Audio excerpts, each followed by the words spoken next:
This week, John Kerry saying the world has never been safer. We are actually living in a period of less daily threat to Americans and to people in the world than normally.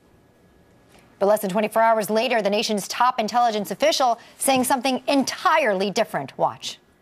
When the final accounting is done, 2014 will have been the most lethal year for global terrorism in the 45 years such data has been compiled.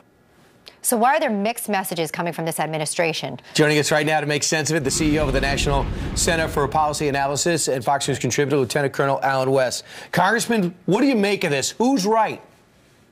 Well, without a doubt, Mr. Clapper is right when he's looking at the current threat, the existing threat, which is this global jihadism. I think what John Kerry is trying to do is play a little apples and vegetables game. He's looking at the mass nation states that were mobilized in World War I, World War II, Korea, and Vietnam. This is a totally different battlefield, the 21st century, that develops non-state, non-uniform belligerents who are fighting against us. And if you look and see how ISIS has spread over the past year, they're now having affiliates in about 12 different countries. So they're trying to dismiss this away and make us believe in a fantasy world and an Orwellian message that tries to make us dismiss it.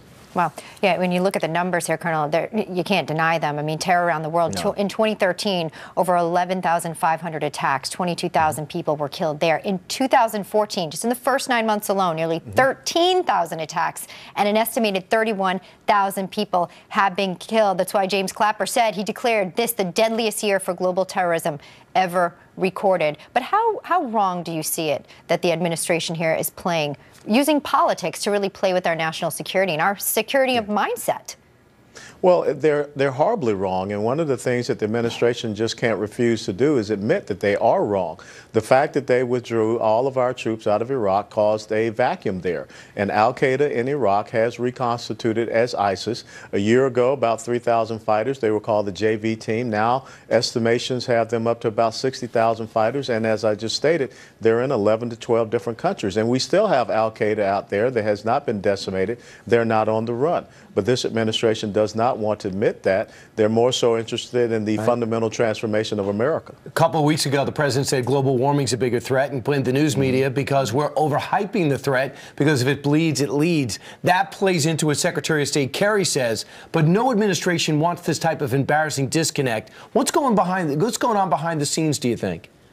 I think that you have some people in the administration that are worried about their reputation and speaking the truth.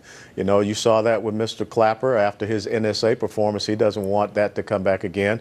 And then you saw the counterterrorism expert of the administration testifying on Capitol Hill about the increase of recruitment for ISIS, while you had the president in the White House saying that they had been demoralized and they were in retreat. So there, again, is a sense of reality and a sense of fantasy. Right. And I think the administration wants that sense of fantasy out there. You know, former Director of Defense Michael Flynn said it's irresponsible for someone to make the statements that Secretary Kerry made, that he should be challenged by anyone who cares about the future of this country. Do you agree? Absolutely agree, because what they're doing is they're putting out a false narrative. And that's why I say it is really almost Orwellian what they are trying to do to get the American people and truly the global leaders not to pay attention to the declining global security situation.